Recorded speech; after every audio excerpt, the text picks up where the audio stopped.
Hello and welcome to Mizma TV. I'm Said Ali Mujtaba talking to you from Chennai. Today we are talking about democracy in Burma and we have an interesting guest in the studios, Colonel Hariharan. Welcome to the show. Hello. We are talking about democracy in Burma and the roadmap which the military junta has announced, the 7-point roadmap to democracy. Can you tell us about what is the roadmap is all about? Actually, the roadmap is neither a road nor to democracy. It is to justify and give a facade for the military junta that is ruling to usher in democracy, because there had been a very widespread demand both within Burma and among the international community on bringing democracy back to the country. And 1990 election, which was probably the only democratic multi-party election, free election, it was nullified. After that, this gathered momentum. So the idea was to satisfy this requirement. So I don't think at any stage the ruling military junta in the real sense wanted to give back power to the people. So what they have done is they formed a national convention to work out the modalities for a constitution, and at the same time there was this ceasefire groups with various insurgent groups, about 14 groups. They were signed by using various methods, and a facade was created that they are honestly attempting. But the point is, they have not restored the freedom for elected members of 1990 election. The National League of Democracy got the majority seats. They have not been allowed to function freely. So what is the point in talking of road back to democracy? Well, they had announced this, this roadmap in 1993, and they had gone ahead at different phases because of the international pressure. And the last, we had this cyclone, and then he had the referendum on the constitution. They drafted the constitution also. And now that referendum also has come through. Now they are going ahead with that, the next year they are saying that sometime in May they are going to hold the elections. So what do you think that this roadmap should be endorsed by the international community, including India? If not, what should be the stand of the international community towards this, democratic facade which is being put up?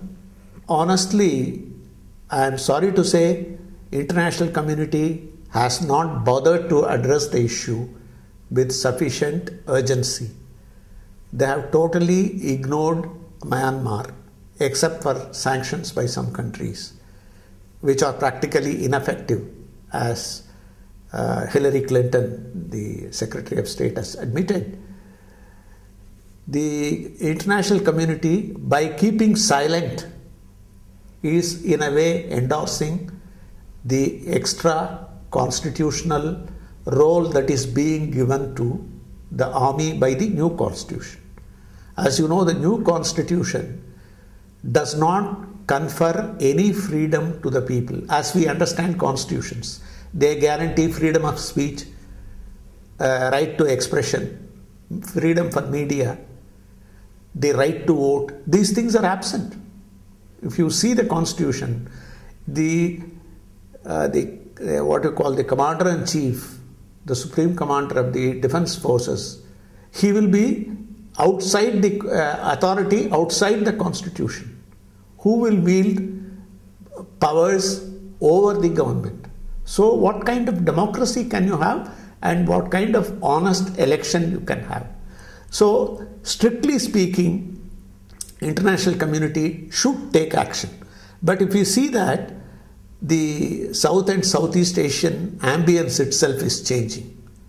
Unfortunately, there had been a meltdown in the US economy, and it has had its effect in Europe also.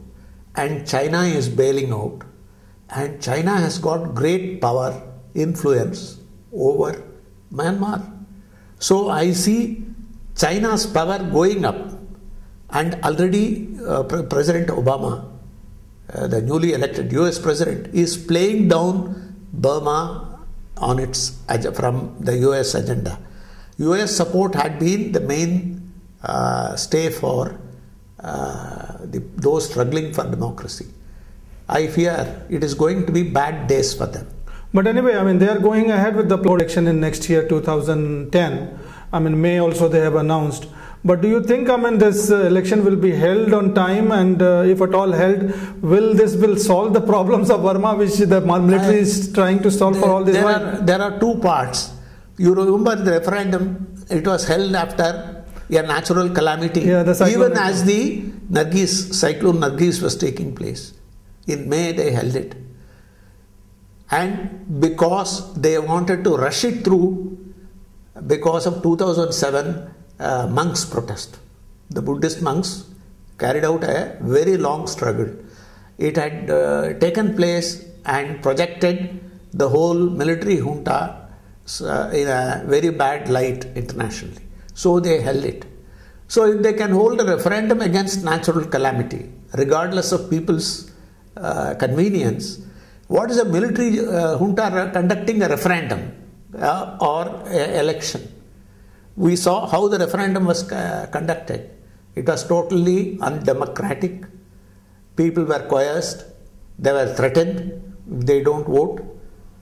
I don't know whether you have seen the details. It is appalling, to say the least. And it is pathetic. The neighboring countries, India, China, ASEAN, particularly Thailand, which have been supporting in a way what they call a constructive engagement, have not come out strongly and not used their clout to put the military government on its rails. I am sorry to say the military government has become more powerful now than it was before.